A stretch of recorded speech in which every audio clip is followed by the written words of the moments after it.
বন্ধুর কিশোরী প্রেমিকাকে দিনে দুপুরে সিএনজির ভেতরে ধর্ষণের ঘটনায় সিএনজি চালকসহ ৩ জনকে গ্রেফতার করেছে পুলিশ।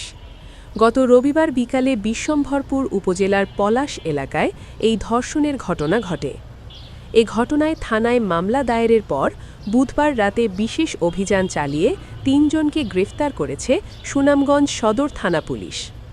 গ্রেফতারকৃতরা হলেন সুনামগঞ্জের বাঁধনপাড়া এলাকার সোহেল মিয়া, পিতা আতাব হোসেন, গণিপুর গ্রামের মৃত আব্দুল মানিকের ছেলে এরশাদ, সুনামগঞ্জের বড়পাড়া এলাকার দিলু মিয়ার ছেলে মাসুম মিয়া।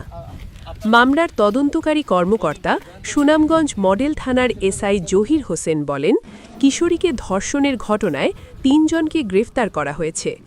জিজ্ঞাসাবাদ শেষে সবাইকে আদালতে প্রেরণ করা হবে। ভিডিওটি বেশি বেশি শেয়ার করুন। সুনামগঞ্জ 24 টিভিতে ফলো দিন। তুই কি যাইতে চাইছিস সে সময়? তালিকা সে সময় আরেকজন আইছে। কটার সময়টা? 12টা 11টা 12টা। আচ্ছা ঠিকই তো। টাইম তো ঠিক আছে। হ্যাঁ? টাইম তো পারফেক্ট। হ্যাঁ?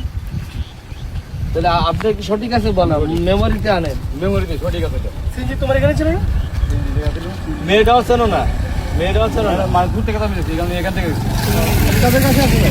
আমার ফটো যে খবর আছে দেখলে তো চিনবে। খবর আছে দেখলে। কাপড় দেখলে চিনবো। মেয়ের কাপড়টা কেমন ছিল? কাপড়ের কালারটা দেখলে যদি কাপড়টা দেখলে চিনবো। সেমিস না কামিজ না বুরকা? কামিজ বুরকা। বুরকা। আচ্ছা তাহলে ওর একটু দেখায় নিন। যাও, দেখায় নিন।